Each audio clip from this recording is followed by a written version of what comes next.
The country club dining room gleamed with old money and older traditions. Crystal chandeliers hung from vaulted ceilings, casting warm light over tables dressed in cream linens and silver place settings. My parents' 40th anniversary celebration was exactly the kind of event they lived for. Elegant, expensive, and packed with everyone who mattered in their social circle. I sat at the family table in a simple black dress, the kind that was appropriate but forgettable. That had been my strategy for family events for the past 4 years. Show up, stay quiet, leave early. It worked reasonably well most of the time. Elena. My mother's voice carried across the table, sharp with forced cheerfulness. Mrs. Whitmore was just asking what you've been up to. Tell her about your little projects. Mrs. Whitmore, dripping in pearls and condescension, turned her attention to me with theatrical interest. Yes, dear. Your mother mentioned you've been quite busy. What is it you do again? I work in software development, I said simply. Oh, how modern. Mrs. Whitmore's smile didn't reach her eyes. One of those computer jobs. And are you with a major company? Google? Microsoft? I run my own company, actually. My father laughed, the sound cutting through the pleasant dinner conversation. She calls it a company. It's more of a hobby, really. Elena's always been creative with her descriptions of reality. Heat crept up my neck, but I kept my expression neutral. 28 years of practice had taught me how to absorb these moments without reacting. Now, Richard, Mrs. Whitmore said, though her tone suggested she was enjoying this, I'm sure Elena is doing her best. Her best. My mother dabbed at her lips with her napkin, a gesture I'd seen 1,000 times when she was preparing to say something cutting. That's part of the problem, isn't it? Elena's best has always been somewhat limited. Mr. Whitmore, sensing entertainment, leaned forward. What kind of software does your company work on, Elena? Artificial intelligence, I said quietly. Machine learning applications for healthcare diagnostics. My brother Jason snorted from across the table. She means she writes code in her apartment. Calls herself a CEO. He made air quotes around the word. Our little sister, the entrepreneur. His wife Amanda giggled. That's actually kind of cute. Like a lemonade stand but with computers. It's not quite like that, I started. Elena has always had an active imagination, my mother interrupted smoothly, addressing the table at large now. At least 20 people were listening, all of them part of my parents' inner circle of wealth and influence. Even as a child, she'd make up these elaborate stories about what she was going to accomplish. We thought she'd grow out of it. But she didn't, my father finished. 28 years old and she's still living in a fantasy world. Pretending she's building some empire from her studio apartment. It's a 2-bedroom, I said, immediately regretting the defensive tone. Oh well then. Jason laughed. 2 bedrooms. That changes everything. Forget I said anything about the lemonade stand. The table erupted in polite laughter. I focused on my dinner plate, counting slowly to 10 the way my therapist had taught me. Mrs. Whitmore turned to my mother with exaggerated sympathy. It must be so difficult, Catherine. Especially when Jason has done so well for himself. Director of marketing at his age. You must be so proud. We are, my mother said warmly. Jason has exceeded every expectation. Made all the right choices, attended the right schools, married wonderfully. She beamed at Amanda. They've just bought a house in Riverside Estates. 5 bedrooms, can you imagine? And Elena? Mr. Whitmore asked, his tone making it clear he knew the answer would be unflattering. Where does she live? The Arts District, my father said, making it sound like a slum. One of those converted warehouse buildings. Very bohemian. I like the neighborhood, I said quietly. It's central to the tech community. The tech community, Jason repeated mockingly. God, Elena, do you hear yourself? You sound like a character from Silicon Valley. Except you're not in Silicon Valley. You're in a warehouse apartment pretending to be Steve Jobs. Jason, don't be cruel, my mother said, but there was no real reproach in her voice. Your sister is doing her best. It's not her fault she wasn't born with your drive and talent. I just think it's sad, Amanda chimed in. Elena, you were always so smart in school. Everyone thought you'd do something meaningful. But here you are, almost 30, still playing around with computers like a teenager. Don't you want a real career? A real life? This is my real life, I said, keeping my voice even. My father set down his wine glass with enough force to make it ring against the table. That's exactly the problem, Elena.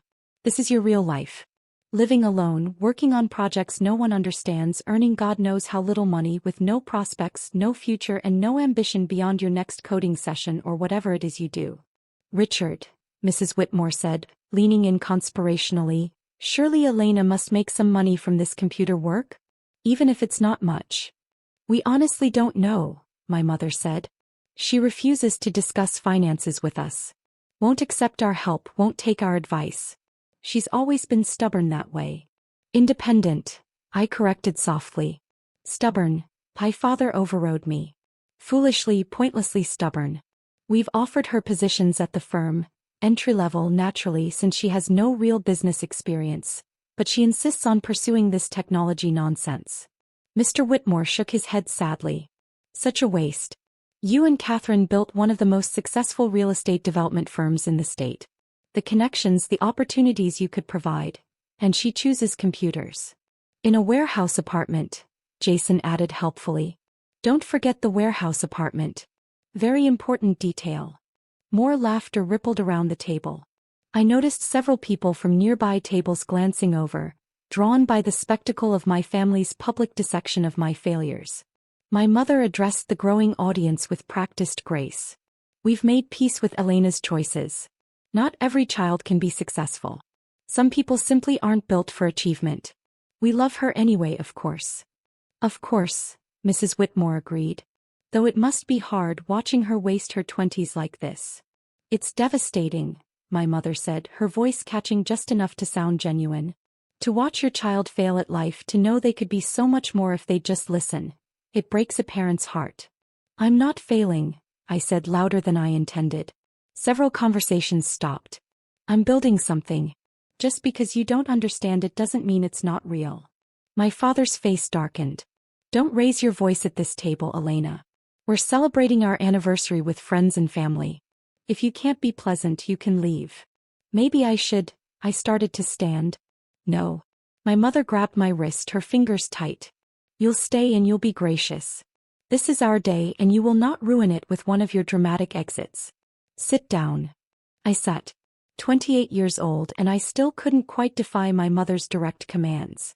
The problem, my father said, addressing the table again now that order was restored, is that Elena has never understood her limitations. We've tried to help her see reality, but she's convinced herself that she's some sort of genius entrepreneur. It would be funny if it weren't so sad. She couldn't succeed if she tried, he continued, warming to his theme. Several more people from nearby tables were openly listening now. She's just not built for it. Some people have what it takes. The drive, the intelligence, the social skills necessary for real success. Others. He gestured at me with his wine glass. Others play with computers and call it a career. My mother nodded along, her expression one of resigned disappointment. Such wasted potential. She could have been something. Could have had a real life. Instead, she's thrown it all away on this technology fantasy. Has she even made any money from this? Amanda asked. Like actual money? If she has, she's kept it very quiet, Jason said. Which tells you everything you need to know. If Elena had actually succeeded at anything, trust me, we'd hear about it. She'd make sure everyone knew. That's not fair, I said quietly. I don't broadcast my work because I prefer privacy. Privacy, my father scoffed. That's what failures call it when they have nothing to show for themselves. Privacy. Elena, successful people don't hide their success. They're proud of it. The fact that you've told us nothing about your supposed company in 4 years speaks volumes. Mrs. Whitmore patted my hand with false sympathy. Dear, there's no shame in not being as successful as your brother. Not everyone can be exceptional. Some people are just ordinary. And that's perfectly fine. Exactly, my mother agreed. We've been telling Elena this for years. Stop trying to be something you're not. Accept your limitations. Maybe find a nice entry-level position somewhere, meet a nice man, settle into a normal life. There's no shame in being average. I'm not average, I said, my voice barely above a whisper. No, my father agreed. You're below average. An average person would have recognized their shortcomings and adjusted accordingly. You're still chasing impossible dreams at 28. That's not average, Elena. That's delusional. The words hit like physical blows, but I'd learned long ago not to show the damage. I sat there, calm and composed, while my parents systematically destroyed me in front of 50 witnesses. Jason was scrolling through his phone now, smirking. Hey, Elena, remember that business plan you showed us 3 years ago? The one Dad called science fiction written by someone who doesn't understand business? Whatever happened to that? I implemented it, I said simply. You implemented it, he repeated, making it sound absurd. Hey. And how's that going? Made your first million yet? His tone made it clear he expected the answer to be no. Before I could respond, Mr. Whitmore's phone buzzed. He glanced at it, frowned, then looked at it more carefully.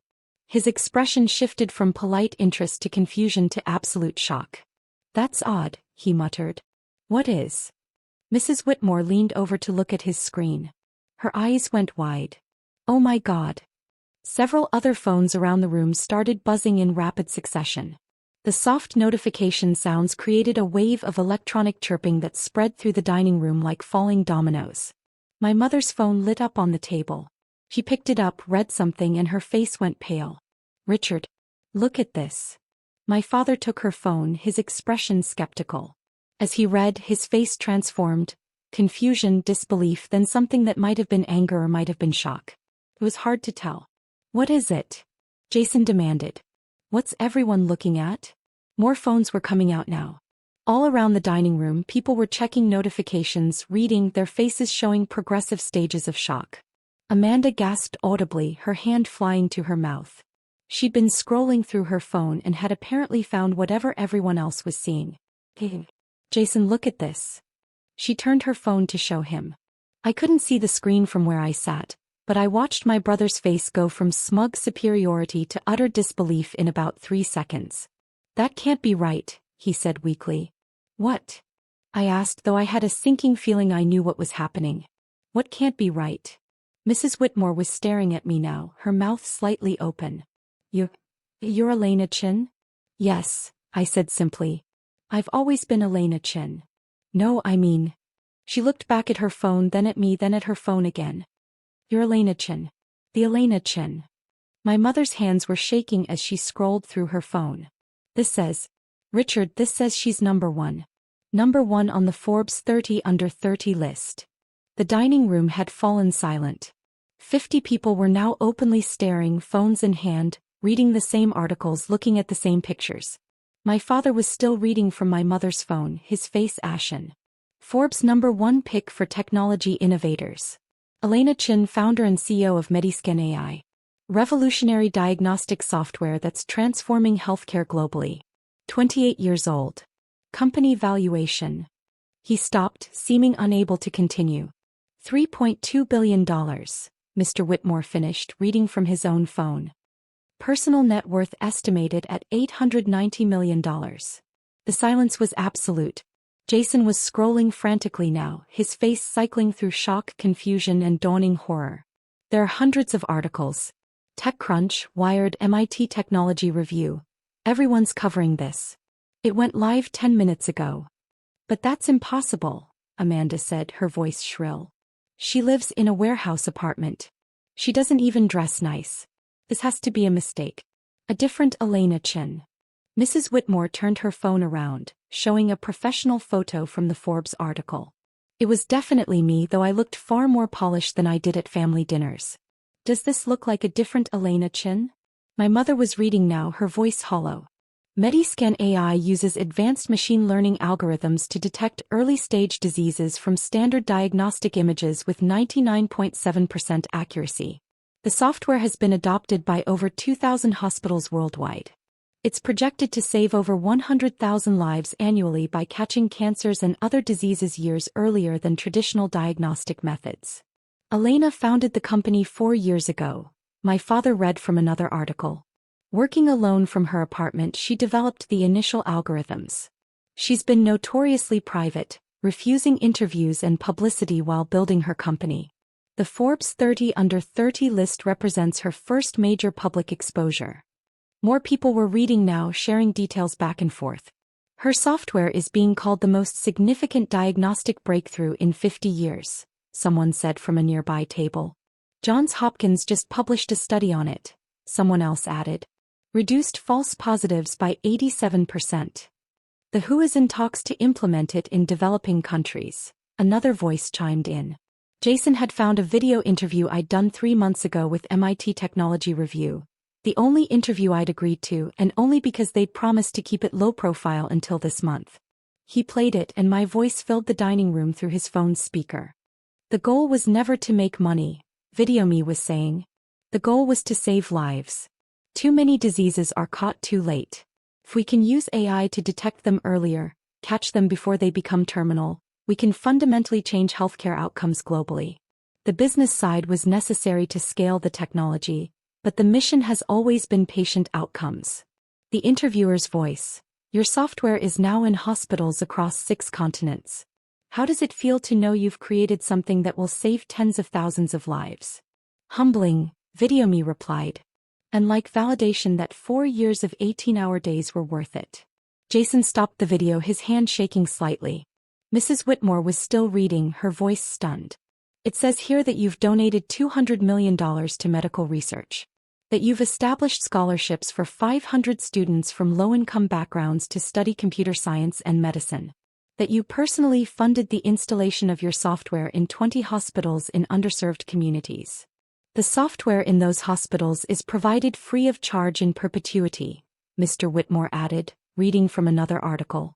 Elena has stated that no hospital will ever be denied access to Mediscan AI due to inability to pay. My mother was crying now, tears streaming down her carefully made-up face. You did all this? In 4 years. While we... She couldn't finish the sentence. My father was just staring at his phone, scrolling through article after article. His face had gone from red to white to gray. You're worth $890 million. That's just an estimate, I said quietly. Based on company valuation and my ownership stake.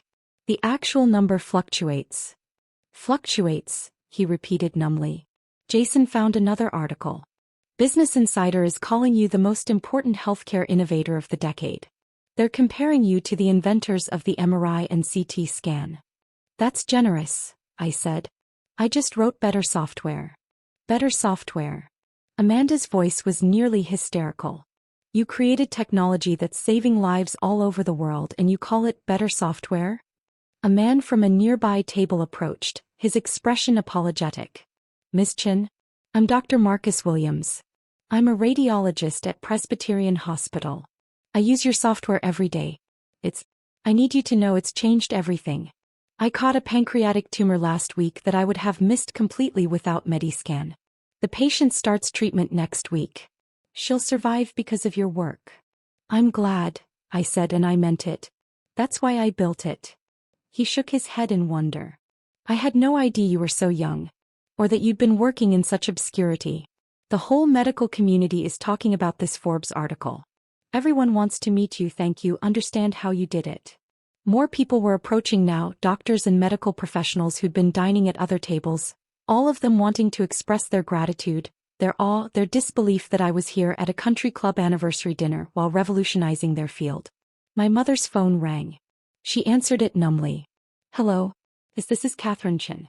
Yes, Elena is my daughter. You want to interview us about raising such a remarkable young woman? She laughed, a broken sound. I don't think that would be appropriate. She hung up and the phone immediately rang again.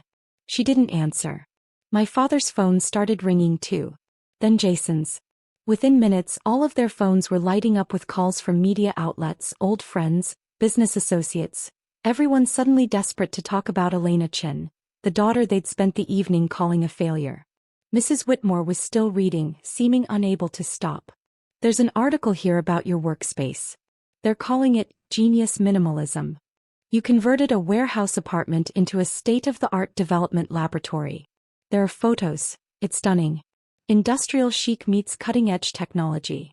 The Arts District location provides easy access to the medical facilities I partner with, I said, echoing what I'd told Architectural Digest when they'd profiled my space. And the warehouse provides enough room for my servers and testing equipment. Your servers, my father said faintly. You have servers in your apartment. I did initially, I confirmed. Now I have a dedicated facility, but I still keep some equipment at home for after-hours work. Jason had found another article. You're being called the most influential person in healthcare technology. There's speculation that you'll win a Nobel Prize. That's premature, I said. The software needs more long-term outcome data before you win a Nobel Prize, Jason finished, his voice hollow. That's what you're worried about. Whether you have enough data before you win a Nobel Prize. The absurdity of the situation was beginning to set in.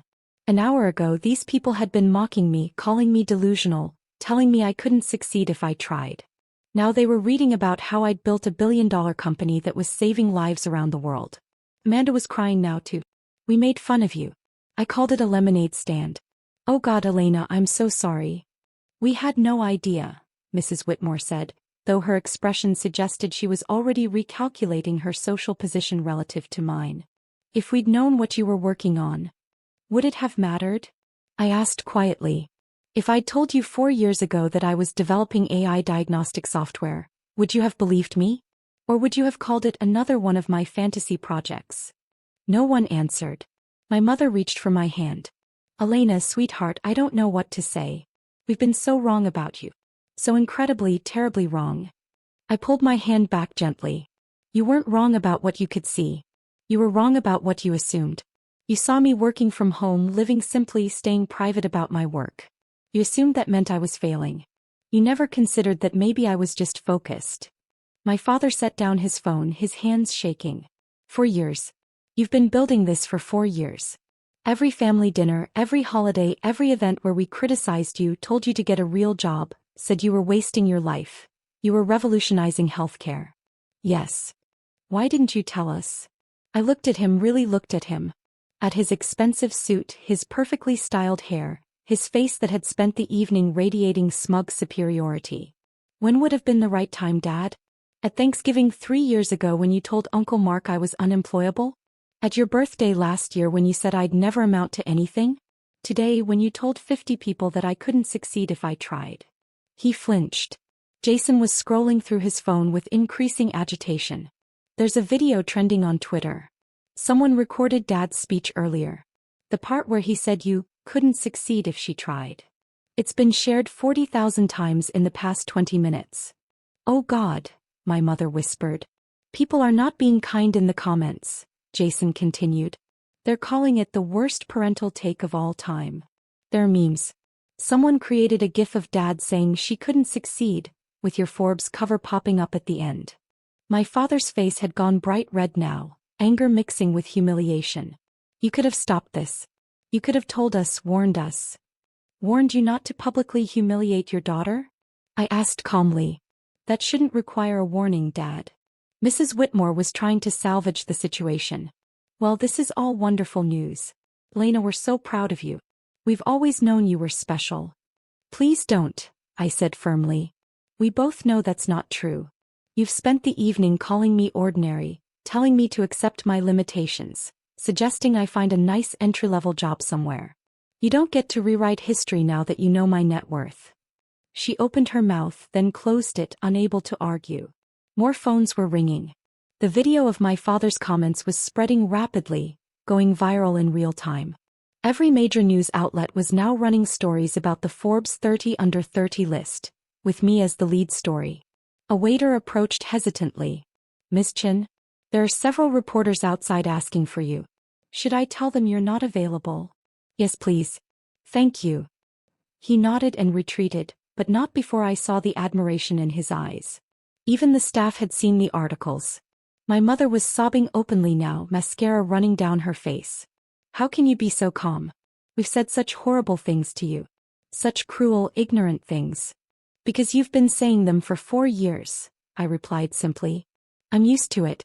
I stopped letting it hurt me a long time ago. That's worse, she said. That's so much worse. You stopped caring what we thought because we treated you so badly. I didn't disagree. Dr. Williams approached again, phone in hand. Miss Chin, I hope I'm not intruding, but I just spoke with the head of radiology at Massachusetts General. They're using your software and they wanted me to pass along their gratitude. They're catching cancers 2 to 3 years earlier than they were before Mediscan. The patient outcomes have been extraordinary. I'm so glad to hear that, I said genuinely. That's exactly what I hoped would happen. I also wanted to apologize, he said, glancing at my family. I couldn't help but overhear some of the conversation earlier, before the Forbes article dropped. I think everyone here owes you an apology. They owe me nothing, I said. They spoke what they believed to be true. They didn't know what I was actually accomplishing because I chose not to tell them. That was my decision. Why? Jason asked suddenly. Why didn't you tell us? Really? I looked at my brother, at his expensive suit and his smug expression that was finally cracking. Because I needed to know who you all really were. Who you were when you thought I had nothing to offer you. When you thought I was a failure with no prospects and no future. And now I know. What do you know? My mother asked, her voice barely a whisper. That your love is conditional, I said simply. That your respect has to be earned through success that you can understand and quantify. That I'm only valuable to you when I'm worth $890 million and featured on Forbes covers. That's not fair, my father said, but his voice lacked conviction. Isn't it? I gestured around the room. An hour ago you were telling everyone I was delusional. A failure. Someone who couldn't succeed if I tried. Now you're crying and apologizing and trying to claim you always believed in me. The only thing that changed is your knowledge of my net worth. Amanda found another article. CNN is running a segment called The Warehouse Billionaire. They're talking about how you revolutionized healthcare while living in obscurity. People are calling it the greatest underdog story in modern business. I was never an underdog, I said. I knew what I was building. I knew its value. Just because other people didn't see it doesn't mean I didn't. The country club manager approached, looking flustered. Mr. and Mrs. Chin, I apologize, but we have a situation. There are approximately 30 reporters outside now. They're asking for Ms. Chin. We're trying to keep them from entering, but... I'll leave, I said, standing. I don't want to cause more disruption to your celebration. No. My mother grabbed my arm. Please, Elena. Stay. We can talk about this, work through this. Work through what? I asked gently. Mom, you spent the evening telling your friends that I was a failure, that I'd wasted my potential, that I couldn't succeed if I tried. Those words came from somewhere real. The Forbes article doesn't erase them. But we didn't know, she insisted. If we'd known what you were building, you would have treated me differently, I finished. That's exactly my point. Your treatment of me was based entirely on what you thought I could offer you. And now that you know I'm successful, you want to change the dynamic. But I don't. My father stood, his face a mix of shame and anger. What are you saying, Elena? That you're cutting us off? Your own family? I'm saying that I'm going to leave now. I'm going to go home to my warehouse apartment with my servers and my development equipment. I'm going to continue working on the next generation of Mediscan, which will detect neurological diseases even earlier. And I'm going to think very carefully about what role, if any, this family plays in my life going forward. You can't mean that, Jason said. We're your family. You're people who share my DNA, I corrected. Family is supposed to support you, believe in you, give you the benefit of the doubt. You've done none of those things for 4 years. You've mocked me, dismissed me, and publicly humiliated me repeatedly. The Forbes article doesn't change what you've done. It just makes you regret it. Mrs. Whitmore tried once more. Elena, surely you can forgive a few thoughtless comments. Your parents love you. Do they? I looked at my mother, at my father, at their faces showing shock and shame and desperate calculation. Because from where I stand it looks like they love my net worth. They love the idea of telling their friends their daughter is on the Forbes 30 under 30 list. They love the status I can bring them now. But me, the person I actually am? I don't think they've ever loved that. My mother's sobbing intensified, but I felt oddly calm. 4 years of hurt and dismissal had built up a protective shield that even their tears couldn't penetrate. I pulled out my phone and sent a quick text to my security team. They'd been on standby since the Forbes article dropped, knowing this might happen. My car will be here in 2 minutes, I said. Security will help me through the reporters. I'd appreciate it if you'd all give me some space for the next few weeks while I figure out what I want to do about this situation. Elena, please, my father started. I need to go, I said firmly. Congratulations on 40 years of marriage. I hope you have many more. I walked toward the exit and the entire dining room watched me go. 50 people who'd spent the evening watching my parents tear me apart, now watching me walk away from them with quiet dignity. As I reached the door, Dr. Williams caught up to me. "Miss Chen, one more thing. My daughter is studying computer science at State University. She wants to work in medical technology. Would it be possible? Could she perhaps reach out to you for mentorship or advice?" I smiled, the first genuine smile I'd managed all evening. "Have her email me through the company website. I make time for students who are serious about using technology to help people."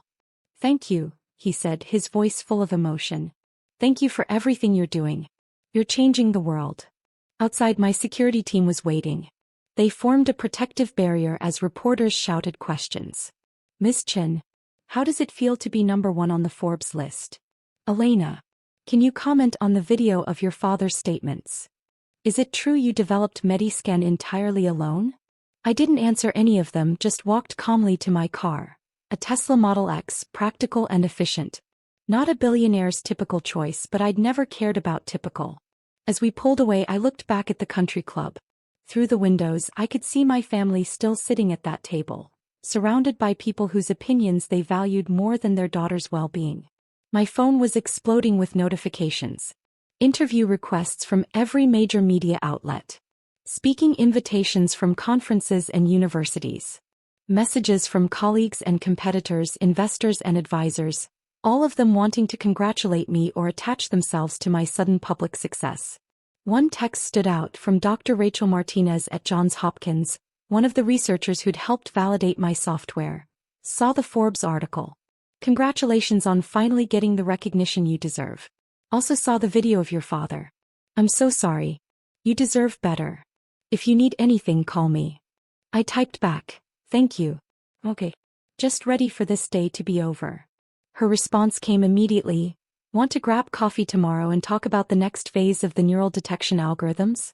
Work is always a good distraction." I smiled. "Yes. That sounds perfect." Because that was the thing, the work was real. The lives being saved were real. The hospitals using my software, the patients being diagnosed earlier, the families who'd get more years with their loved ones because a tumor was caught in time, that was all real.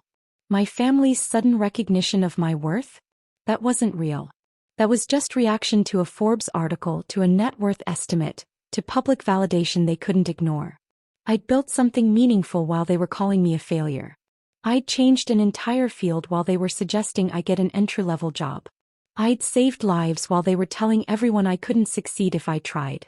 And now they wanted to claim pride in my accomplishments, to bask in reflected glory, to tell people they always knew I'd be special. But I knew the truth. And so did 50 witnesses who'd heard every word they'd said before they knew who I really was. My phone buzzed again. A text from my mother. "Please come back. We need to talk. We love you." I stared at the message for a long moment, then turned off my phone. Tomorrow I'd deal with the media storm. Tomorrow I'd figure out how to maintain the privacy I'd worked so hard to protect. Tomorrow I'd decide what boundaries to set with my family and whether those boundaries would include any contact at all. But tonight I was just going to go home to my converted warehouse, pour myself a glass of wine, and review the latest test results from the neural detection project. Because that work, that difficult, complex, world-changing work, that was what mattered. Not Forbes lists or family approval or net worth estimates. The work was what mattered. It always had been. And unlike my family's conditional love, the work had never let me down.